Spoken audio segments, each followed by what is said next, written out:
Hello everyone and welcome back to Sea Turtle Stories. In this episode we are continuing our conversation with the accomplished scientist and sea turtle conservationist Dr Kartik Shanker.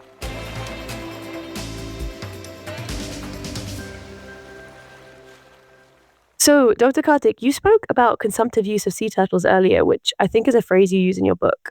And you say that we can reach a point where conservation actively involves the consumption of sea turtles. Sea turtle take for consumption, I guess, has been practiced historically and culturally for as long as humans and turtles have coexisted, but the conservation community has often shied away from speaking about it. Could you tell us a little bit more about your perspective on this topic? Yeah, no, absolutely.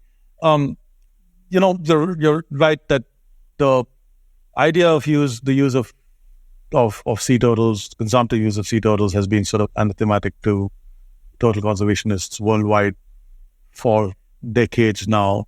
And I gave a talk about this. We have an annual sea turtle symposium that sort of travels around the world, and this year's symposium was in Thailand.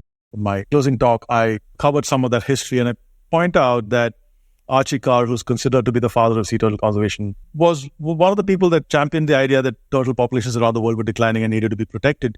But he loved turtle meat.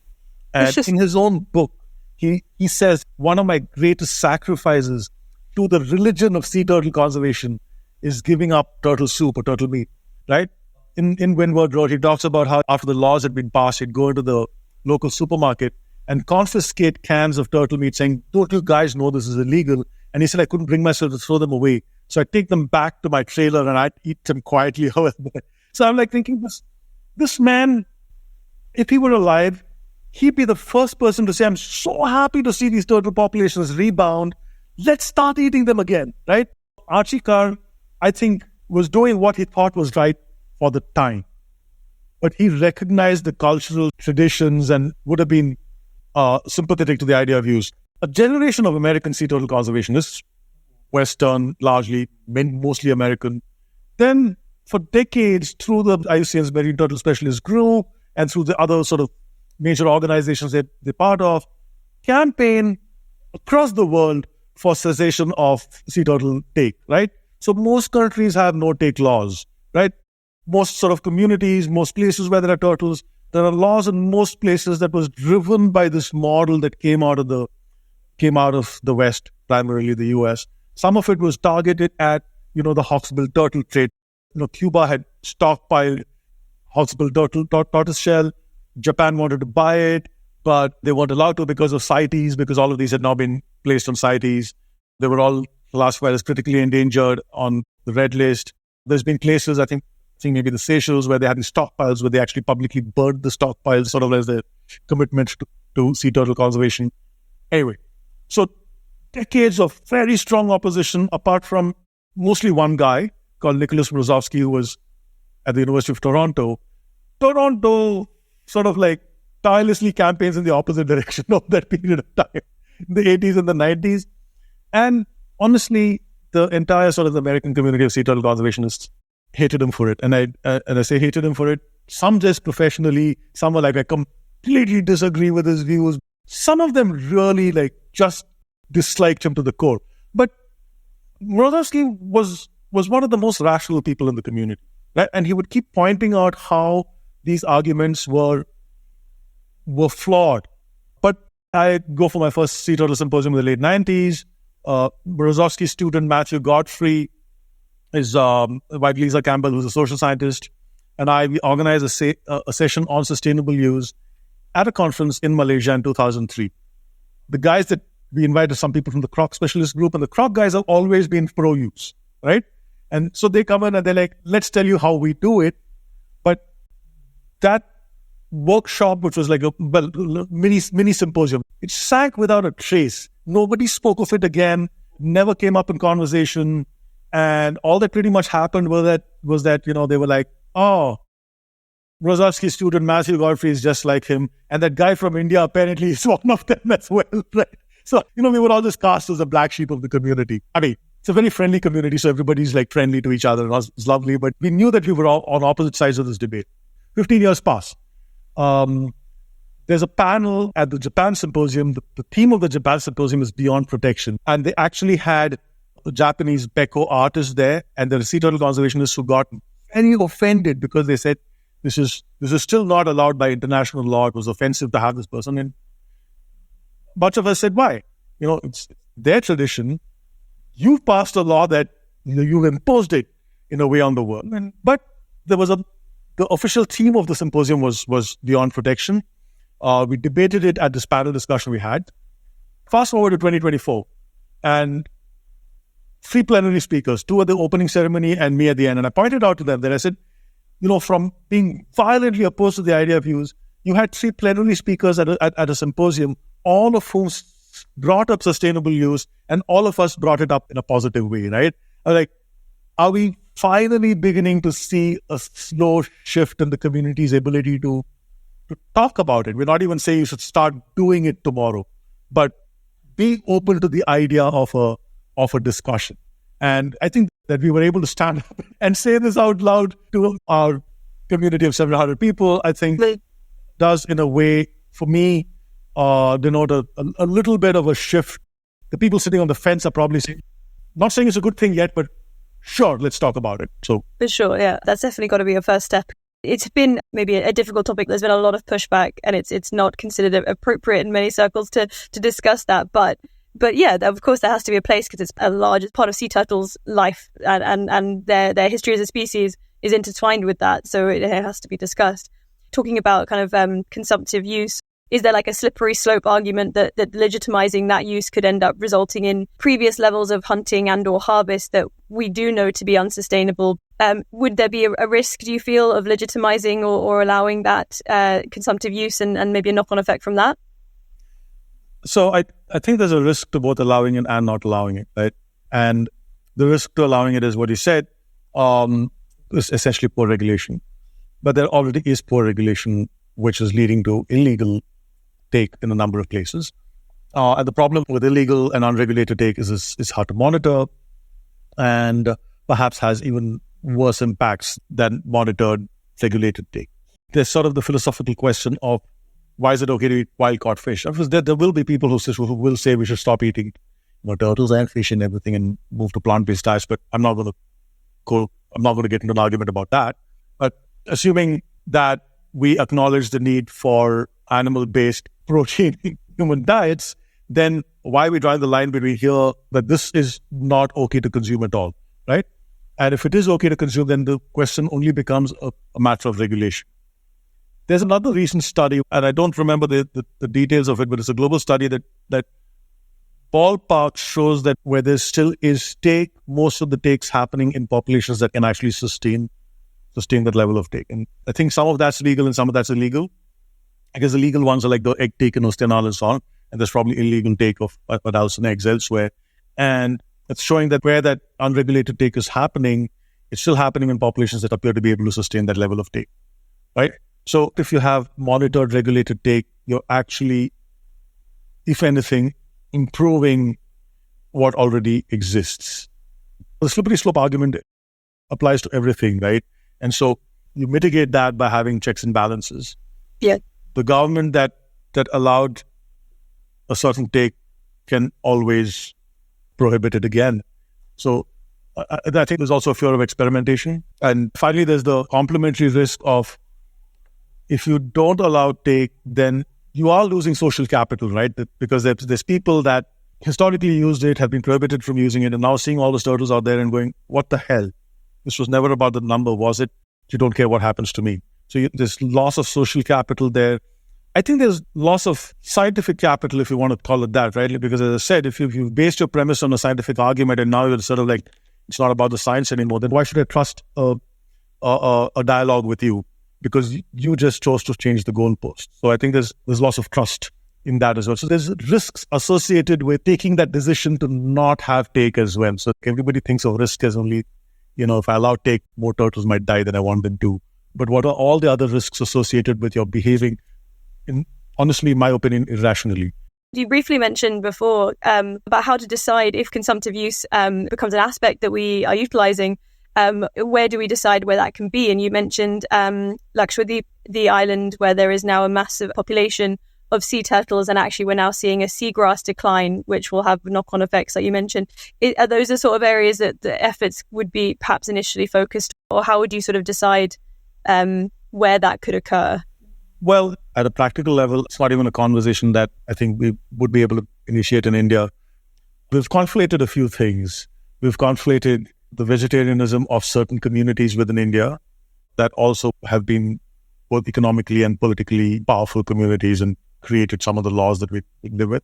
And we marginalized a lot of the indigenous tribal voices. They're all indigenous, but the smaller, the tribal communities, the fishing communities, the forest dwelling communities, we marginalize their voices in a way that their views of engagement with nature, for example, have really not been internalized in our conservation laws or rhetoric, which basically means, honestly, India thinks of itself as a country that will not harm animals, especially with more charismatic animals. Any talk of consumptive use is absolutely, again, anathematic at a global conservation, Western animal rights perspective. That has overlaid on some of our own sort of social structures and history to create this very protectionist regime. So it would never come up. Lakshadweep is a 98-99% Muslim community. Most Muslim communities don't eat sea turtles.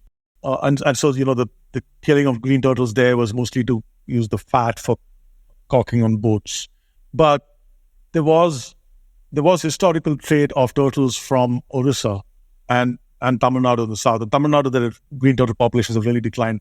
But in Orissa, for example, in the late 70s, they used to catch tens of thousands of them and ship them across to West Bengal, where they'd be sold for the meat. If it were ever a possibility, I'd say there's probably a reasonable market for turtle meat in eastern India today that communities could benefit from. Now, many communities in India also believe in turtles as an incarnation of the Hindu god Vishnu. So there's several communities that they themselves might not want to be, involved in taking turtles, but then there are others who would, and certainly with like an Ostinal, there could be a massive amount of revenue from the eggs. It's funny, a lot of the first forest officers who worked there from the 70s, did his PhD, remained in the forest department till he retired. And the book that came out of his PhD, his last chapter says the economics of selling eggs, and he means eggs from the first few days, like in Nosinal, as well as the sale of deformed and maimed turtles, he says, which basically on the last day of the arribada, you get these stragglers, they're like missing half a flipper and missing half a carapace. And he's like, if we took the eggs at the beginning, this is how much the community could benefit. So this is a government officer actually writing about this as a chapter in his book. But the turtles have basically moved too far from being soup to superstar in everybody's minds. So they're kind of like not quite on par with, but they're like nearly tigers kind of in India, right? So there's social and political and ecological aspects to where you can initiate this. But there's so many parts of the world where people have traditionally taken eggs or turtles that can replicate either the Ostinal model or other models. So there's plenty of places where people would be happy to start taking turtles again legally. And if they have good embedded conservation monitoring programs, I think it could be regulated as well.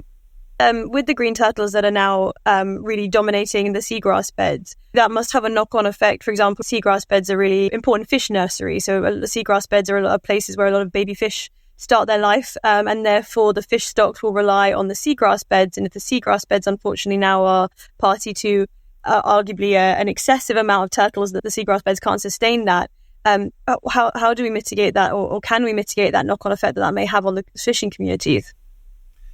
That's a really good point, and I think one of the main points of contention in the Lakshadweep is exactly that the conflict with the fishermen was less about turtles getting entangled in the nets. So there was a bit of that, but the larger problem that they'd identified was that the loss of the seagrass beds was leading to loss of the bait fish that they used catching tuna, and so this has come up in many places. People have talked about different approaches, including seagrass exclosures, so you actually like create pens where it excludes sea turtles and allows sort of seagrass to recover and so on. I don't know that there's a very straightforward answer to that question, right? It's a big question. There's a lot of different people involved and a lot of different aspects involved in that.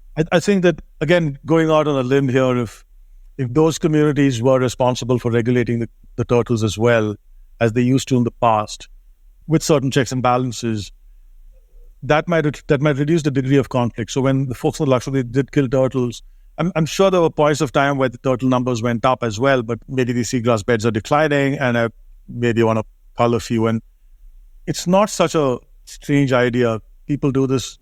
The government does this in parks in Africa and the US and other parts of the world all the time. You regulate certain populations which tend to sort of like blow up, right? So it's just that with sea turtles and the idea of communities regulating themselves, we'll be like, oh no, we can't do that. You are listening to Sea Turtle Stories, a podcast about all things sea turtles, brought to you by the Olive Ridley Project. It's definitely important for conservationists to consider this, though, because, for example, I think there was a paper or an article published regarding the conservation of sea turtles on an island called Orchid Island, and they'd put a huge amount of conservation efforts in place to protect the sea turtles. And only after they had done that, they recognized that protecting the sea turtles had actually negatively affected the terrestrial reptiles. And there were lizards that were nesting on that island, and it caused a massive decline in the lizards because the lizards couldn't access their nesting points. And so it was really interesting to highlight to anyone working in conservation that, of course, there can be no one conservation method that will protect all important species and people in that area, because you have to consider all of those aspects. And if we really go down the sea turtle route, we can maybe lose sight, or all of us as individual conservationists can lose sight of the greater picture of the interplay between all the species and the people involved in that ecosystem. So earlier you mentioned about the fact that olive ridleys are classified as vulnerable, and that's based on what we call the IUCN Red List, which is an international body that has applied categories to a variety of different species, basically on how close to extinction they are. And you said that we think there are like 2 million nesting female olive ridleys, but their population is still classified as vulnerable. Do you have any insight on how that's been assessed, and perhaps then why are they still classed as vulnerable if actually their populations are quite high? What's the benchmark? Yeah, the IUCN, of course, is a large international organization, but the rules for classification under the Red List were devised by conservation scientists, right? And they use the criteria that they use are either a decline in population, absolute population size, the range of a species, and so on. A very, very large proportion of species, probably more than 80%, are defined as critically endangered or vulnerable based on the size of their range. Because we don't actually have population numbers for most species of, fish or frogs or lizards or snakes or birds.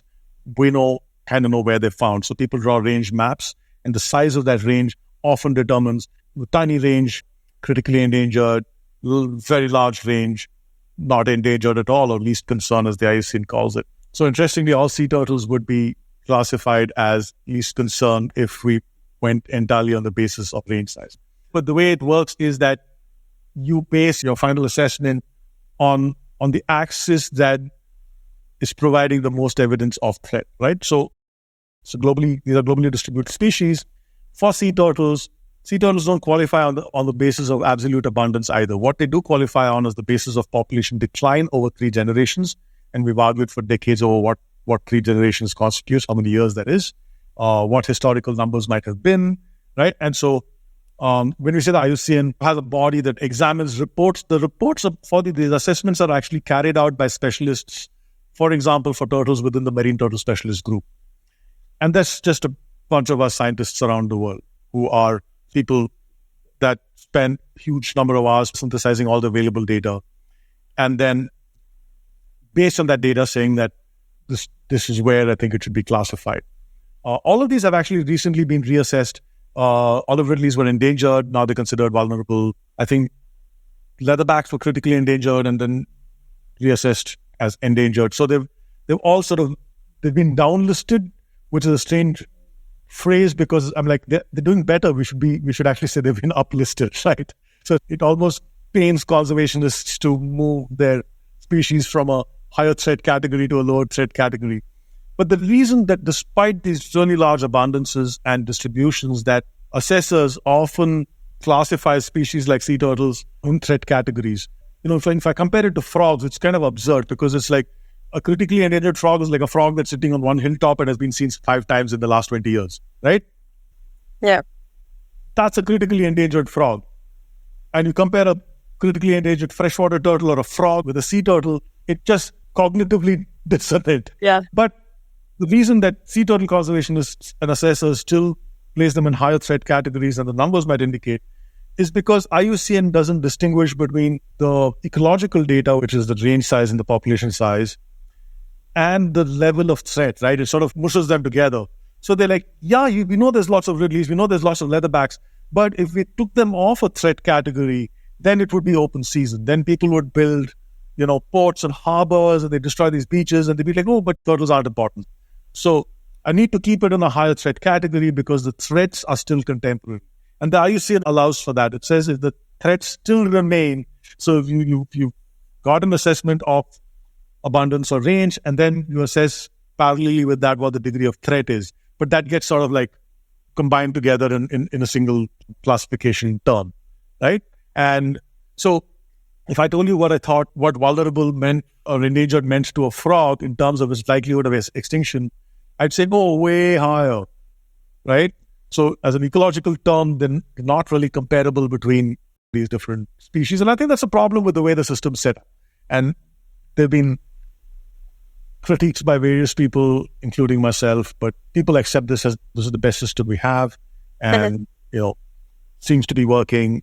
Yeah. I guess with our current evidence and expertise, that's the best kind of classification system. There's always refinement to be had. Yeah. But like you say, the threats to their habitats are still present, and therefore we have to still consider that in our conservation efforts. And that's maybe worth mentioning that the IUCN doesn't necessarily account for individual subpopulations, of which there could be quite a lot of variation. So, exactly. So there are some areas in the world where green turtles are doing a lot better. So actually the sea turtle community, thanks to these critiques, over the last 20 years, as well as papers that many of us wrote, moved to regional assessments some years ago. So now sea turtle populations are sort of assessed at a regional scale as well, which is a great improvement on the global assessment that we did before.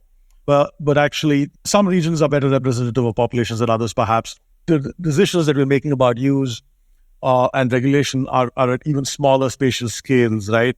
And so sometimes the scale of the assessment doesn't match the scale at which we're carrying out conservation.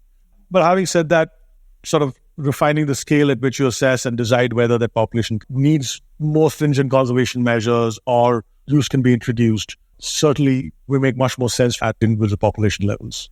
And before we finish, I just wanted to ask you regarding, you wrote a really awesome article called Decolonising Sea Turtle Conservation, you and a few others, which was sort of bringing together criticisms of neo-colonial structures and global north-based conservation efforts that I think really needed to be talked about. Things like parachute conservation, which is the idea of someone coming in, trying to implement something and then jumping back out again. And it often tends to be people from the global north jumping into the global south in order to try and implement things that have no basis and no kind of background to implement. Could you tell us a brief bit about the article and what kind of prompted you to work on it? Well, I think the group that was involved, many of us have been thinking about these issues for a long time.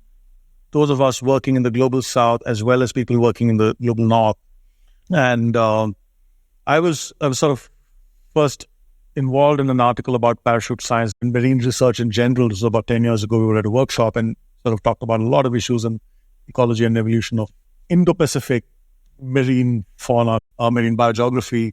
And one of the things that came out of that meeting as well was folks feeling like borders were closing and they could because of CBD no longer go to places like Indonesia and other places and just sort of like collect samples, take them back and, work on the taxonomy and genetics and so on. And there was one group that was seeing that as an obstacle, and there was sort of a group that pushed back on that idea and said that actually what we've seen traditionally as access is actually is extraction, right? And so we started formally sort of putting articles together about this.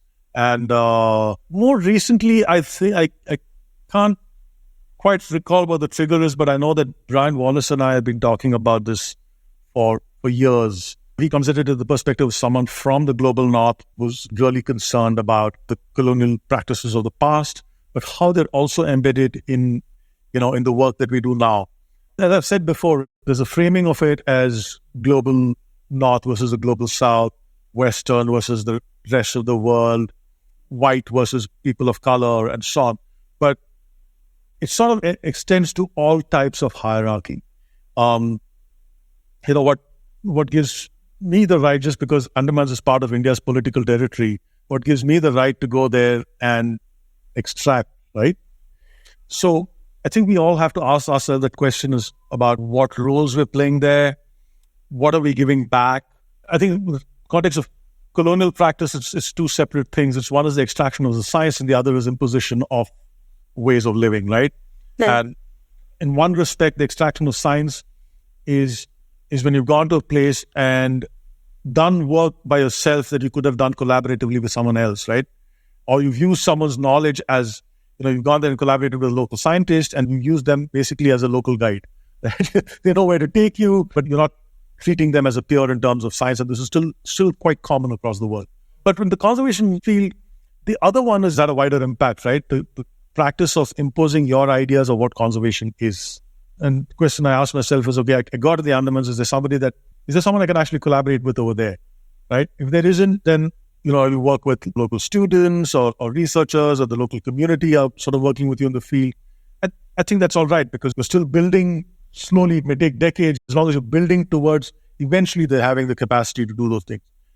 That's one part of the story. The second, however, is a much contemporary question for me as to what am I imposing on them, right? Coming from, Bangalore or, the mainland of the subcontinent and saying, I now think that you guys should use your resources in the following way or stop using them. Are there other impositions that I'm bringing with me? And sometimes there are impositions that we can't escape. For example, if I were to go to one of these communities and say, those fish that you're catching are actually in the Wildlife Protection Act, you should stop catching them because it's illegal. I could entirely believe that that's the wrong way of doing it, right? Like, I don't believe that it should be protected, or I don't believe that that's how the conservation of that fish should take place. But I can't change the law right now. So I'm still in that position of having to tell them what the law is. So I'm bringing an imposition with me. So I think we just need to be aware of all of our actions and what ways they're positive and what ways they might be negative. I think we're honest to ourselves and willing to listen to people as equals, which I think both scientists as a community and conservationists in the community struggle with, to be honest. Well, yeah, like you talked about in the article, I think and it's come up a lot about what science looks like in different communities. We all have had a form of science and data taking and analysis. It may not have been formally written down in the ways that we understand it to be in the West and not statistically analysed in the same way, but there is that data, there is that knowledge, and there is that experience, and actually now kind of expanding our idea of what counts, quote unquote, as science, because actually so much more has always been that than what we've historically allowed in academic circles. Yeah, it sort of circles back to the point about whether the enterprise of conservation is about animals at all, right? And the fact is that it has so much to do with acknowledging the rights of people, respecting them, building trust relationships. I'm not suggesting that every action that we do should be directly beneficial to communities. There might be certain things that we want to do at a particular point in time that they see a cost for but are willing to do because there's some other benefit that they can gain, or that's a trade-off they're willing to make for a cultural reason, right? And so I think building these relationships in a way that we can work on these solutions together, I think is a critical part of how we go forward from here. I highly recommend that if the listeners that have not read this article, that you really do, especially if you're interested in conservation. It's a really important perspective, I think, on something that has not historically had much airtime, and definitely needs to be challenged. I guess I have one finishing question. It's a very general one there for you, but what is your sort of hope for the future of sea turtle conservation? I think I'd really like for sea turtle conservation to be viewed by the conservation community as well as the public as embedded in this larger matrix. The sea turtles as part of a larger system, and a larger system that includes all of those different habitats that they occupy, the beaches and the reefs and the seagrass meadows and the open oceans and all of that. But that larger system also having people and all of their connections with turtles.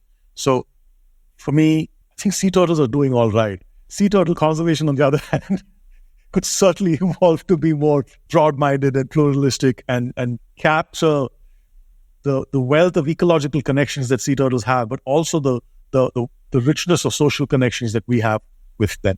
Yeah, we're very intertwined, and we need to continue to look at it in that way. I really, really enjoyed this conversation. Thank you, Dr. Kartik. It's been so interesting. Yeah, thanks, Mimi. Lots of points that I think maybe a lot of us haven't considered before, and things that we have not really added to our kind of conservation conversation, which is hard to say 3 times fast. Yeah. But I really appreciated your insight and your experience and your knowledge. So thank you so much for joining us. Thanks, Minnie. It was great talking to you. And as I said, as you can tell by now, I'm always happy to ramble about turtles. You and me both. So hopefully we can do this again sometime. So thank you so much, and have a great rest of your day. Thank you all to everyone who's listening. We would love to hear your thoughts. So please do leave us a review and let us know. If you'd like to learn more about sea turtles and the Olive Ridley Project's work, please visit our website, where you can also support it by naming and adopting sea turtles or adopting one of our sea turtle patients. And lastly, you can follow us on Instagram, Facebook, Twitter, and even TikTok, and stay up to date with the world of sea turtles.